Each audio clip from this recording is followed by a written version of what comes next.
성철스님 열반 30주년을 기념해서 백년 불교문화재단과 불교방송이 공동 기획한 정독 선문정로 공부를 함께하고 있는 동일대학교 강경구 교수입니다. 지난 시간까지 해오점수에 대해서 살펴보았습니다. 말씀드린 것처럼 해오점수라는 혹은 도노점수에 대한 비판의 내용을 담은 이 법문은 초기에 운달산 법회에서도 행해졌고 성철스님이 해인사 방장으로 취임하던 그 해에 설해진 백일법문에서도 행해졌고, 그리고 이제 성철스님이 종정으로 취임하던 해 출간된 선문정로에도 이 해오점수 혹은 도노점수 비판이 들어 있습니다. 그만큼 중요하다는 그런 말씀이 되겠습니다. 그래서 오늘 1시간 더 이 해오점수 비판과 그 의미에 대해서 살펴보는 시간을 갖도록 하겠습니다. 해오점수, 다시 말해서 도노점수라는 것은 알고 이해하고 믿는 차원에서 눈의 눈뜸을 체험한 뒤에 점차적으로 닦음을 완성해 나간다는 의미를 갖는 용어입니다. 성철스님은 여기에 이제 반대축에 도노돈수라는 단번에 깨닫고 수행을 끝마친다는 도노돈수라는 선문의 한 전통을 그 대척점에 세우고 이것이 정통이라는 점을 주장하는 입장에 있어요. 가만히 둘의 차이를 생각해 보면은 이치인가 아니면 실제적으로 체험하는 경계인가 하는 점이 우선 있을 것 같고, 방법론인가 아니면 도달처인가 하는 차이가 있을 것 같습니다. 이치냐 실제냐 하는 얘기는 뭐냐면, 우리가 이 전체 법계가 부처님의 법신이고 우리의 모든 현상이 부처가 나타난 자리임을 안다. 이것이 이제 이치적 측면이라면, 실제로 공부를 해서 내가 움직이던 걷던 앉던 눕던 간에 나 스스로 한치의 차이도 없이 부처의 행동을 하고 있느냐 하는 것이 이제 실체의 문제, 실제 그러느냐의 문제일 겁니다. 그러니까 이제 성철스님은 당연히 실제 부처의 자리에 있느냐 이론이 아니라 이에 비해서 보조스님은 먼저 내가 부처라는 사실을 확고히 알아야 부처로서의 살림을 꾸려나가는 시작점이 될 수 있다. 이것이 이제 두 이론의 두 수증론의 차이라고 할 수 있을 거예요. 그러다 보니까 선종사의 명매라는 다양한 사건들에 대한 해석도 달라질 수밖에 없습니다. 예를 들어서 신수스님이 수시로 먼지를 털어내고 닦아서 먼지와 때가 일어나지 않도록 한다 하는 소위 점수론의 전형적인 주장을 내세웠을 때 육조 스님이 본래 한 물건도 없는데 어디서 먼지가 일어나느냐 하고 벽에 그 오도송을 썼단 말입니다. 이것을 방법론적으로 본다면, 이치적으로 본다면 우리는 번뇌 망상이 본래 실체가 없어요. 깨달음조차 실체가 없다고요. 그런 의미에서 본래 한 물건도 없으니 어디서 번뇌니 망상이니 분별이니 하는 먼지와 때가 일어날 자리가 있겠느냐 하고 묻는 겁니다. 이게 이치지요. 근데 이제 성철스님은 부단한 수행과 철저한 닦음을 통해서 자기의 마음속에 추호의 티끌도 일어나지 않는 경계, 그러니까 성철스님이 자주 말하는 제8아리아식의 미세한 번뇌가 사라지는 경계, 이것을 스스로 체득하고 구현하고 있느냐를 묻는다 이 말입니다. 그러니까 굉장히 다른 거죠. 물론 이론과 깨달음이 둘이 아닌 것은 우리가 분명히 해야 될 필요는 있지만 엄연히 이치와 실제 도달한 자리는 다르다 하는 것이 이제 성철스님의 입장과 보조스님의 입장이 다릅니다. 그리고 두 번째로는 이제 이것이 방법론이냐 아니면 도달처이냐 하는 얘기로도 연결될 수 있을 거예요. 그러니까 해오점수에서는 기본적으로 이 둘 아닌 이치, 중생이 곧 부처이고 번뇌가 따로 없고 온 법계가 법신의 부처님이라는 사실을 아는 여기에 자꾸 돌아가는 일로, 그러니까 그 알을 전면화하고 그리고 체질화하는 일로 이 수행을 실천해 나갑니다. 그러니까 방법론이죠. 근데 성철 스님은 이것에 완전히 도달해서 스스로 그 자리에 서 있느냐 하는 문제를 항상 문제로 삼고 있습니다. 그러니까 규봉 스님이 제시했던 5가지 선이 있거든요. 외도선이 있고 범부선이 있고 그리고 소승선이 있고 대승선이 있고 그 제일 위에 열의 청정선이라는 게 있어요. 그리고 규봉 스님이 주장한 도노돈수, 먼저 이치적으로 깨닫고 이후에 점차적으로 수행해서 깨달음을 완성한다 하는 이 도노점수의 이론이 이 열의 청정선에 해당한다고 규봉 스님은 주장을 했습니다. 당연히 보조 스님도 이에 동의하는 편이고요. 이에 비해서 이제 성철 스님은 열의 청정선이라는 것은 남김없이 깨달아서 반야의 실천이 저절로 이루어지는 지점, 그것을 열의 청정선이라고 하는 거지, 망상을 떨어내고 그리고 번뇌와 싸우는 그 지점을 가리켜서 열의 청정선이라고 할 수 없다라는 평가를 하게 됩니다.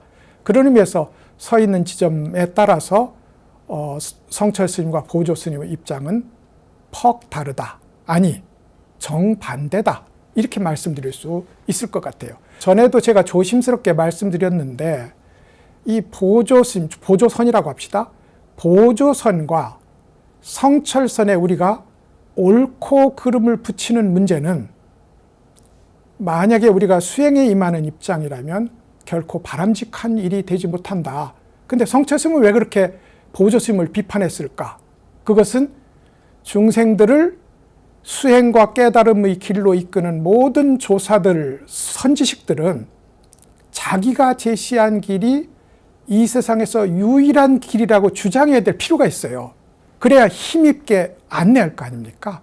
그런 의미에서 성철 스님의 보조 비판과 우리의 입장은 달라질 수밖에 없다. 우리는 어떤 가르침이 나한테 인연이 좋은지, 그리고 그 가르침에 따라서 충실하게 수행을 해나가는지에 대해서만 관심을 가질 필요가 있다. 저는 이제 이런 입장에서 성철 스님의 해오 점수 비판을 읽고 있습니다. 제가 하나는 알의 전면화, 알의 체질화 문제이고 이게 해오 점수입니다. 성철 스님은 기필코 무심에서 시작해서 무심의 완성으로 나아가는 무심의 길을 나아갈 길로 제시한다. 그러니까 정말로 정반대로 나가는 겁니다. 아마도 이것은 두 스님이 자신의 깨달음을 성취한 체험과 긴밀하게 연결되어 있다고 생각을 하게 됩니다. 예를 들어서 보조 스님은 3번의 깨달음을 체험을 했다고 해요. 그러니까 우리가 지금으로 보면 담양이 될 텐데요. 담양 청평사에서 6조 단경을 읽다가 한번 깨달았고, 그리고 나서 보문사에서, 하가산 보문사에서 화엄경 실론, 이통현 장자라는 이가 지은 거거든요. 화엄경 실론을 읽다가 2번째 깨달음을 이루었고, 그리고 지리산 상무주암에서 6조 단경을 읽다가 3번째 마지막 깨달음을 성취를 했다는 거예요. 그런데 흥미로운 건 말입니다. 이게 이제 보조 스님의 수행과 깨달음의 여정이잖아요. 이 수행과 깨달음의 여정이 곧 보조 스님의 중생제도의 길로 나타난 겁니다. 이게 보조의 도노점수라고 할 수 있는 거예요. 그래서 실제로 공부하는 수행자들이나 신도들에게 6조 단경, 화엄경 신론, 그리고 대해 어록을 열심히 읽도록 하는 길을 제시했다는 거예요. 왜요? 우리의 본래 반야지혜라는 이 자리는 신령스럽고 고요한 알의 자리인데 여기가 바로 부처의 자리다. 이게 규봉 스님의 입장이었고 보조 스님의 입장이었거든요. 그리고 이 경전에 드러나 있는 걸 깊이 체득하고 그것을 자기화했을 때, 그것을 전면화하고 체질화했을 때 이게 깨달음이라고 봤던 겁니다. 그것이 보조 스님이 체험한 깨달음의 여정이었어요. 그리고 그 여정에 따라서 해오점수라고 하던 도노점수라고 하던 소위 닦음과 깨달음의 길을 제시했던 겁니다. 성철 스님은 대원사의 처사로서 처음에 들어가서 수행에 임할 때부터 그러니까 대해어록을 읽고 화두를 들기 시작했다고요. 처음부터 무심으로 들어가서, 이게 화두라는 건 어떤 화두이든 우리를 무심으로 끌고 가게 되어 있습니다. 그래서 소위 간화선을 주장하는 이들은 화두를 도독고, 이게 한문인데요.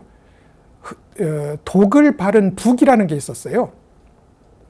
요즘으로 치면 일종의 음파 공격을 하는 무기였던 것 같은데, 북을 이게 전군을 격려하고 적군의 의지를 꺾는 북에 독을 바른다는 거예요. 그리고 그 독을 바른 북을 치면 적군이 소위 그 독 바른 북소리에 중독되어서 죽어버린다는 거죠. 이걸 도독고라고 불러요. 발을 독자를 써서. 화두가 그렇다는 겁니다. 화두 이목고가 됐던 왜 마삼근이라고 했을까, 왜가 됐든 간에 이 화두의 첫째 기능은 우리 속에서 일어나는 다양한 유심작용, 당연히 보조스님이 강조했던 믿음, 암, 이해, 이것도 유심의 작용이겠죠. 그래서 믿음, 암, 이해를 포함한 다양한 유심작용을 단번에 소멸시키는 기능을 한다. 이게 성철 스님이 처음으로 접했던 화두 참고의 도리였어요. 그리고 그것을 이제 드디어 동화사 금당에서 스스로 완전한 무심의 성취를 선언한 일이 있었단 말입니다. 그러니까 이제 성철 스님은 처음부터 무심으로 공부해서 무심을 완성하는 길을 걸었기 때문에 당연히 암, 이해, 그리고 믿음이라는 유심에서 이루어지는 차원도 아무리 고귀하고 고상하되어도 역시 의식작용이고 티끌과 먼지면은 다름이 없으므로 이것도 내려놔야 된다 하는 것이 이제 성철 스님의 입장이었다. 둘이 이렇게 정반대의 길을 간다. 하나는 앓의 입장을 중시했고 다른 하나는 앓을 내려놓는 길을 중시했다. 이게 이제 성철 스님 도노 점수 비판의 핵심이라고 할 수 있을 거예요. 근데 이제 혹자는 묻습니다. 우리가 금강경을 읽던 아니면 육조단경을 읽던 또 보조스님이 추천했던 화엄경을 읽던 그리고 대해어록 서장을 읽던 간에 거기에는 분명하게 우리를 불교의 이치에 대해서 동의하고 이해하는 길을 제시하는 다양한 가르침의 문장들이 제시되어 있어요. 근데 성철 스님은 단박에 화두 참고로 들어가라는 거거든요. 이먹고. 근데 그게 믿음이 있어야 될 거 아닙니까? 솔직히 얘기하면 믿음이 있어야 화두 참구라는 철저한 수행으로 들어갈 거 아니에요. 그런데 실제로 성철 선해에 성철 스님의 가르침에 있어서 이게 있습니다. 그러니까 우리가 성철 스님의 법에 들어가는 입구에 삼천배라는 게 들어있어요. 그러니까 처음에 이 절을 찾아와서 불교에 입문하는 모든 이들에게 절에 왔으니 등록금을 내라. 밥값을 내라. 그 밥값이 등록금이 얼마냐? 3,000배다. 이거였단 말입니다. 근데 3,000배가 왜 무심에 대한 믿음과 믿음을 일으키는 계기가 되느냐? 그러니까 우리가 108배를 한다면 그냥 뿌듯하고 말 일이지만 3,000배라는 건 자기 자신의 존재를 한번 넘어서야 되거든요. 한계를 넘어서야 된다고요. 그리고 그 과정에서 다양한 나를 구성하던 나라고 나를 구성하던 다양한 의식의 찌꺼기들이 너무 힘들어서 그것이 통째로 떨어져 나가는 지점이 어디에 있어요.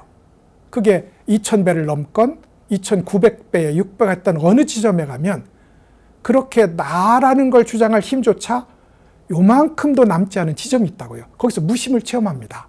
그리고 그 무심의 체험이 워낙 강력함으로 여기 이 믿음의 기초에서 화두 참구를 무심으로 실천해서 무심에 도달하는 화두참고를 힘있게 시작하는 입구가 된다고요. 아비라 기도도 그렇고요. 그래서 소위 보조 스님이 다양한 경전을 통해서 먼저 이해하고 눈뜬 뒤에 닦아나는 것이 안전하다. 그리고 선은 잘못하면 캄캄함 속에서 그저 앉아있을 뿐이다 하는 비판이 행해지는 지점에 성철 스님의 삼천배가 있고 성철 스님의 아비라 기도가 있었던 겁니다. 그런 의미에서 성철선 수행에 있어서 삼천배 아비라 기도의 이 출발은 빼먹을 수 없는, 빼놓을 수 없는 중요한 단계라고 할 수 있다라는 이야기가 되겠습니다. 당연히 수행을 해나가는 중에도 신심이 약화되거나 신념이 줄어들게 되면 그때마다 삼천배 아비라 기도를 통해서 그것을 다시 확인하고 다시 강화하는 이런 시스템으로 되어 있단 말이죠. 그런 의미에서 성철 스님의 이 무심 실천의 이 성철선은 나름의 확고한 자기 체계성을 갖고 있다. 이렇게 이제 제가 말씀을 드리는 거죠. 그래서 이제 보조 스님의 이 해오 점수 비판을 하면서 성철 스님은 결국 이건 동어 반복에 해당하는데요. 성철 스님은 결국 보조 스님의 선은 유심의 선이다. 보조 스님도 부정하지 않습니다. 스스로 이해 차원의 깨달음이라고 했거든요. 심지어 나중에 살펴보겠습니다만 깨닫고 나서도 분별과 망상이 아직 끊어지지 않는다 하는 지점까지 인정했어요. 그러니까 그 분별과 망상을 반야지혜를 가지고 치료를 하는 의식적 행위가 있다는 걸 보조 스님은 인정했단 말입니다. 그러니까 성철 스님은 내가 주장하는 선, 간화선은 혹은 가장 빠른 선은 무심의 실천을 하는 간화선인데 보조 스님은 지속적으로 유심으로 유심을 상대하는 그런 우회 도로를 걷고 있다. 이게 이제 첫 번째 비판이 될 것 같고요. 결국은 보조 스님의 이 주장은 실천적으로 보자면 육조 단경을 읽어야 되고 화엄경을 읽어야 되고 그리고 이 대해 어록을 읽어서 거기에서 일정한 관점과 신념과 눈뜸을 체험해야 되기 때문에 책을 한 권 읽고 자기 나름대로 정리한다는 게 쉬운 일은 아니거든요. 그런 의미에서 그건 결국 교에 해당한다. 선보다는 교학 쪽이다 하는 것이 성철 스님의 이 해오점수 비판의 주된 논점 중에 하나가 되겠습니다. 그러다 보니 당연히 해오점수는 삶과 죽음의 갈림길에서 그것을 상대하는 힘이 약하고 이에 비해서 직접 스스로 부처가 돼 있는 입장인 도노 돈수의 입장에서는 삶과 죽음을 상대하는 힘이 강력하다. 이게 이제 성철 스님의 도노 돈수 제창과 도노 점수 비판의 기본 내용이 되겠습니다. 여기까지 이렇게 이제 한번 보았는데 오늘 그러면 이제 실제로 규봉 이 도노 점수론 선에 있어서 이걸 화엄선이라고도 해도 좋겠고요. 도노 점수론의 첫 제창자라고 할까 완성자라고 할 규봉 종밀 스님은 왜 그러면 도노 돈수를 주장했을까? 당연히 자신이 하택신에게 선을 배웠고 다른 한편으로 청량진관에게 화엄을 배웠으므로 화엄이라는 가장 위대한 경전과 하택선이라는 가장 소위 강력한 선법을 배운 그 입장에서 둘을 통일시켰다 이 말입니다. 그것이 이제 규봉 종밀 스님의 입장이었는데 규봉 종밀 스님은 스스로의 입장에서 보기에 도노 돈수는 대중적이지 못한 겁니다. 그러니까 한 번에 닦아서 한 번에 깨닫고 거기서 수행을 그만둔다. 이게 쉬운 일일까? 하고 이제 당시에 있어서 이 마조 스님이 남방에서 큰 세력을 떨치고 있었던 홍주종을 전면적으로 비판을 하게 됩니다. 선종은 그런 거거든요. 결국 선종의 강점은 뭐였냐면 단순함이었어요. 그러니까 중국의 당나라 때 아주 그 극심한 불교 폐지 운동 같은 게 있었어요. 그 회창법문이라고 부르잖아요. 근데 그 불교 폐지 운동에서도 살아남을 수 있었던 선종이 살아남을 수 있고 교종이 망했던 이유는 단순하니까 시간적으로 한 번만 가르치면 됐고 수행 역시 혹은 혼자 혹은 3, 3, 5 별다른 큰 시스템이 없어도 이 공부를 해나갈 수 있었다는 점에 있어서 선의 강점이 있었습니다. 그런데 이에 비해서 이제 교종은 일정한 교단도 필요하고 분명한, 예를 들어 적어도 도서관도 있어야 될 것 같고 그것을 가르치는 절대적 권위지도 있어야 되고 일종의 상당한 교단을 필요로 했어요. 그러니까 이제 정치적 압박이 거세질 때 교학의 이 영역은 위축될 수밖에 없는 입장에 있었습니다. 근데 규봉 종밀 같은 이런 종교 천재는 선과 스스로 체험한 선과 그리고 경전의 이 일관된 이해를 통일시킬 수 있는 힘이 있었어요. 천재였어요. 그리고 나서 규봉 종밀에서 완성된 화엄선이라는 것이 생겨나고 이것을 보조 스님이 받은 거거든요. 그런데 이게 쉬운 것이 아닙니다. 왜냐하면 화엄경을 읽고 화엄경 전체가 무엇을 말하는지 하나로 일관되게 아는 것만 해도 어려운데 또 참선의 영역에서 이 세상 온 법계가 부처의 드러남이라는 것을 아는 것도 어려운데 이 두 개를 통일시킨다는 겁니다. 그래서 어쩌면 선과 교의 통일은 표면적으로 볼 때는 빈틈이 없는 완전한 이론이지만 후학들이 받아서 실천하기에는 상당히 어려운 게 됩니다. 그래서 규봉 종밀의 종밀선은 종밀대에 망해요. 마찬가지로 법안종이라는 게 있었습니다. 가장 늦게 생겨서 가장 먼저 망한 종파거든요. 법안종이 법안 문익 스님에서 시작해서 그 제자가 천태 덕소 스님이었고 천태종 스님이었다고요. 천태학을 전공한 스님이라고요. 그리고 제3대가 그 유명한 영명 연수 스님이었어요. 스스로 법안종의 종사였고 천태종의 종사였어요. 말하자면 규봉 종밀 스님이 그랬던 것처럼 최고의 교학인 천태종과 천태학과 최고의 닦음의 길인 선종을 법안종을 통일했다고요. 근데 흥미롭게도 이 종파 역시 영명연수대에 망합니다.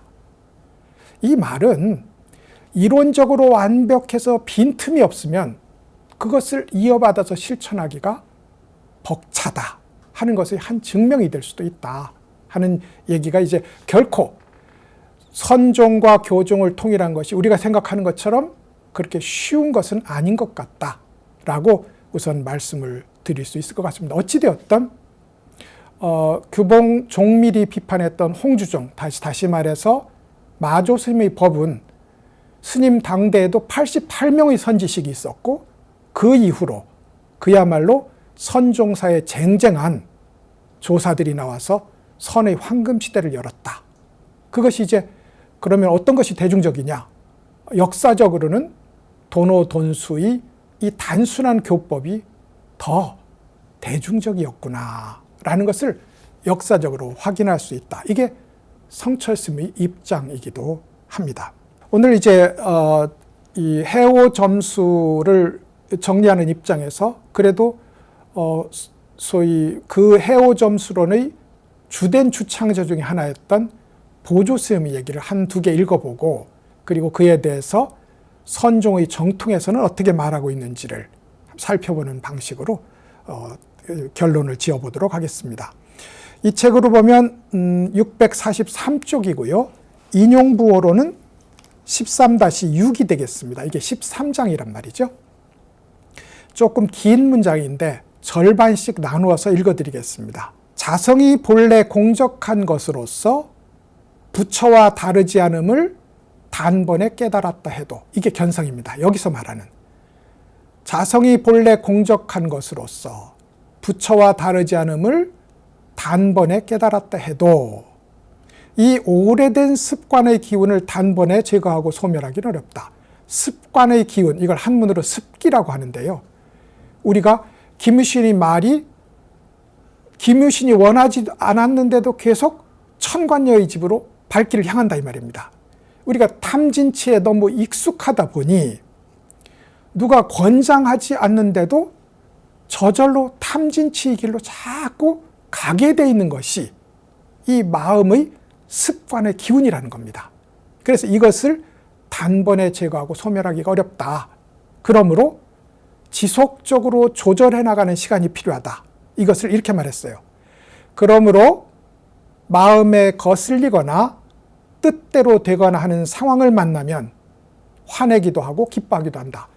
거슬리는 일을 만나면 화를 내고 기쁜 일을 만나면 좋은 일을 만나면 기뻐한다 이 말입니다. 실제 삶의 현장에서는 범부와 차이가 없다. 이런 뜻이 되겠어요. 그래서 옳고 그름을 가리는 일이 불꽃처럼 일어나기도 하고 사라지기도 하면서 무수한 번뇌가 전과 다름이 없게 된다. 우리는 두 가지가 있거든요. 우리 중생을 중생이게 하는 것은 첫 번째 출발점은 분별입니다. 모양에 따른 분별. 둥글고 네모나고 푸르고 붉고 옳고 그르고 이게 다 모양이거든요.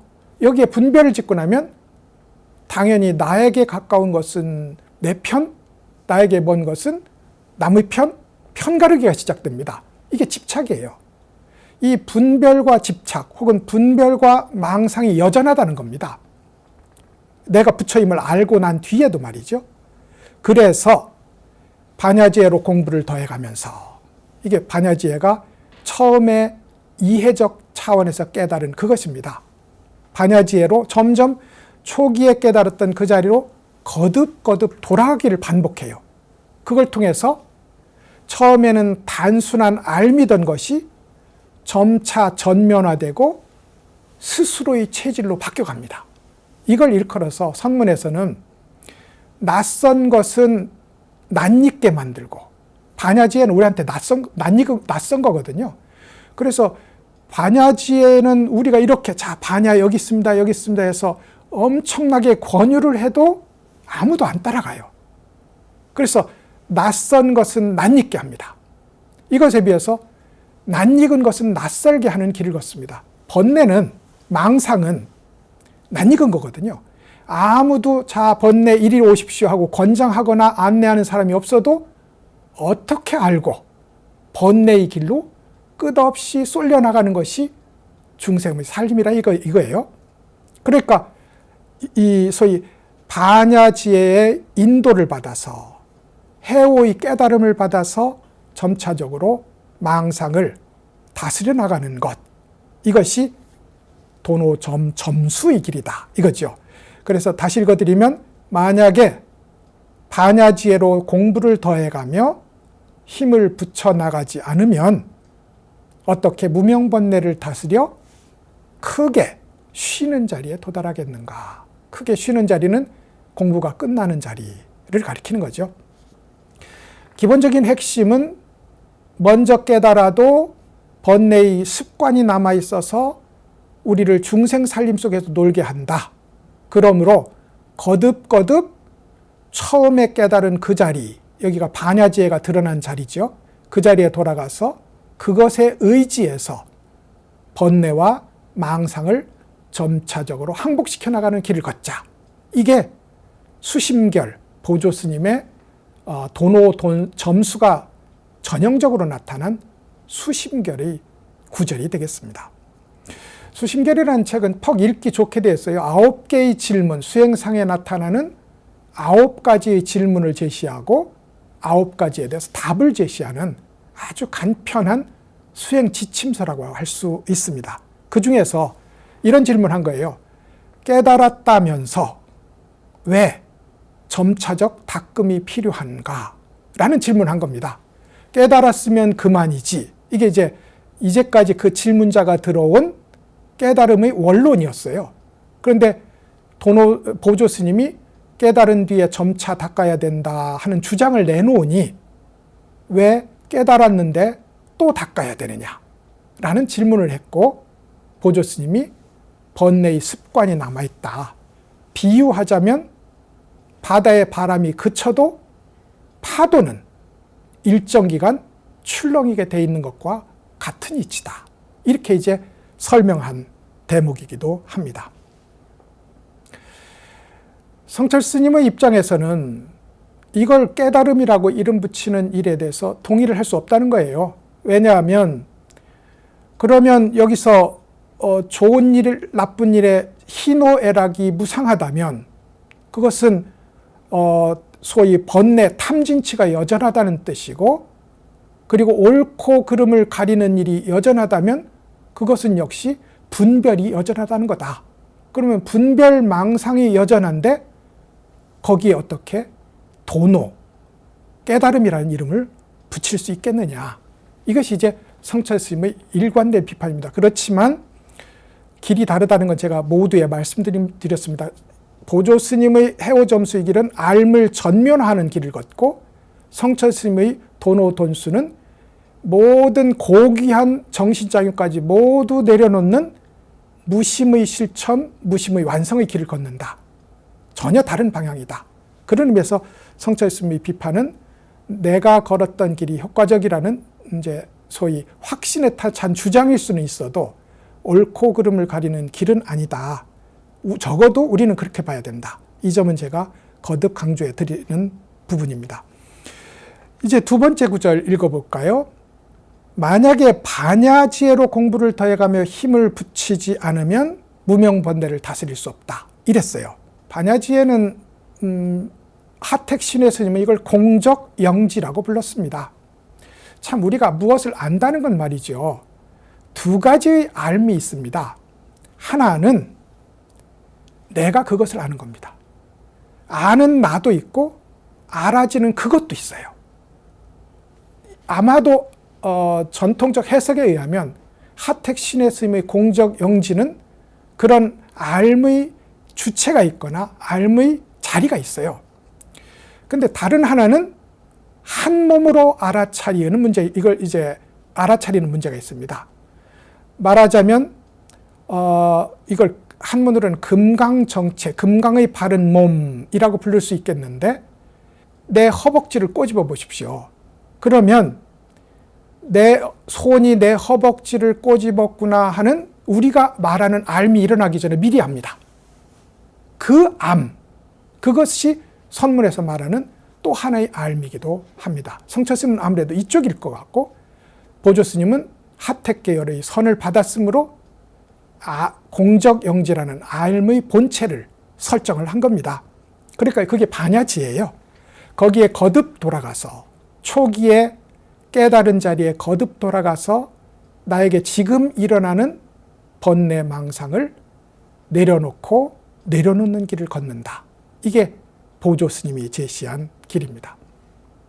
그러니까 이것이 알을 확산하는 길이므로 성철 스님은 그러니까 결국은 해오점수라는 것은 경전을 공부하는 교학에서는 금과 옥조다. 이것 이상 훌륭한 일이 없다. 그런데 일체의 마음작용을 내려놓는 선의 자리에서는 비상이고 짐독이다. 비상은 요즘으로 말하면 이제 극독인 거잖아요. 짐독은 옛날에 짐이라는 독성이 강한 새가 있었어요. 근데 독사를 잡아먹어서 주식이 독사인데, 그러다가 온몸에 독이 흘러요. 이 짐새의 깃털을 뽑아서 술에 담으면 그것을 먹으면 이제 그 극독을 먹는 것이라서 이제 중국에서는 사약을 짐새의 독으로 만들었다는 겁니다. 그걸 짐독이라고 불러요. 그러니까 이렇게 알고 이해하는 차원의 깨달음은 교학을 하는 입장에서는 최고지만, 선을 하는 입장으로 보자면 그것은 비상이고 그리고 짐독이다. 이렇게 이제 극단적인 비판을 하게 됩니다. 반야지혜라고 하지만 역시나 분별과 망상이 남아있는데, 당신이 반야지혜라고 생각한 그것이 반야지혜라는 보장이 어디 있느냐. 초등학생이 대학생의 문제를 보고 이해한 것을 바르게 이해했다는 보장이 어디 있느냐. 이런 비판을 하면서 해오는 이해로서의 깨달음은 결국은 헛된 허망한 망상의 일환이다. 이렇게까지 비판을 하게 됩니다. 비유를 하자면 석유 기름이 한 방울 물에 떨어집니다. 그럼 아무리 소량이라도 그 물을 깨끗하게 정지해서 먹는 길을 걸어가는 게 빠를까? 버리고 새로 물을 뜨는 것이 빠를까? 여기 답은 이제 분명해 보인다. 이게 성철스님의 입장입니다. 아니면 버려야지. 그것을 보완해 나가는 길을 걸으면 부지하세월이다. 이게 성철스님의 비판의 핵심이 되겠습니다. 수심결 문장 하나 더 읽어보겠습니다. 이제 비유인데요. 제가 설명드린 내용에도 들어있습니다만 옛사람이 말한 것 같이 해오로서의 도노는 비록 부처님과 동일하지만 여러 생에 걸친 습관의 기운이 깊어서 바람이 멈추어도 파도가 여전히 일렁이듯 참다운 본성의 이치가 드러나도 생각이 여전히 침범하는 것이다. 이랬어요. 그러니까 깨달음은 부처님하고 비슷하다. 동일하다. 그렇지만 중생의 습관이 남아있어서 자꾸 출렁이게 만들고 흔들리게 만든다. 그것을 제거하는 것이 점수다. 이런 얘기가 되겠습니다. 그러니까 이제 해오하고 나면 망상을 점점 덜어냅니다. 탐욕이구나 덜어내고 분노구나 덜어내고 어리석음이구나 하고 점점 덜어내는 의식적 행위를 합니다. 그래서 드디어 앓을 전면화하고 내 몸으로 완전히 체질화한 것을 가리켜서 깨달음이라고 한다. 이것이 구경각의 정의입니다.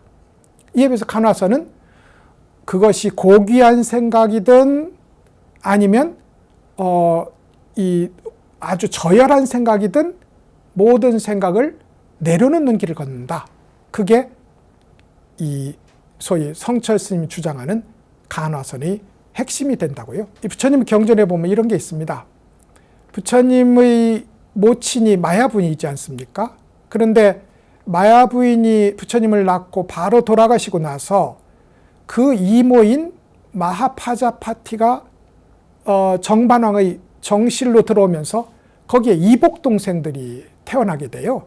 그 중에 이제 난타라는 동생이 있었습니다.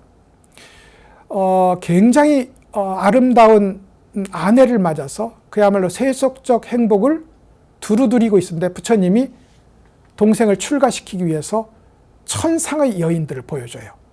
그러니까 자기 아내에 대한 집착이 더 아름다운 것을 봄으로 인해서 사라지게 됩니다.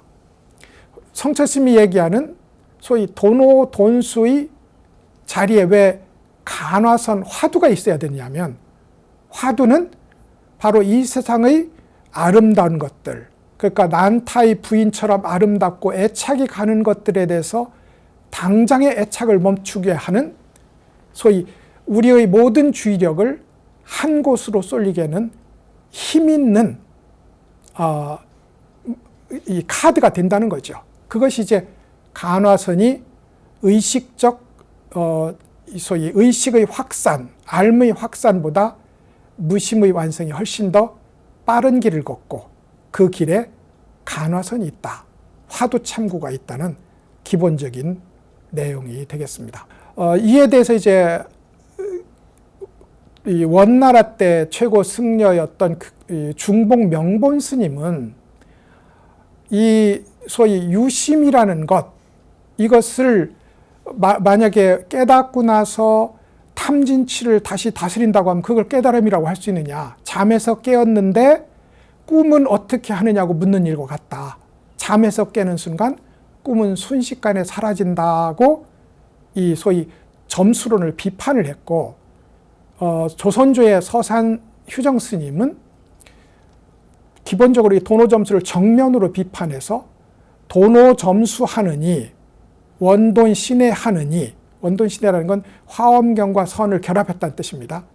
이 선법을 주장하는 것은 불교의 정통 선법에 크게 위배되고 그 죄가 이루 말할 수 없다라는 그건까지 해요. 그러니까 선사들이 그거는 뭐 우리가 그렇게 크게 염두에 둘 필요는 없을 것 같습니다. 왜냐하면 선사들은 자기 법을 강력하게 표현하기 위해서 그건을 서슴지 않는 입장에 있다.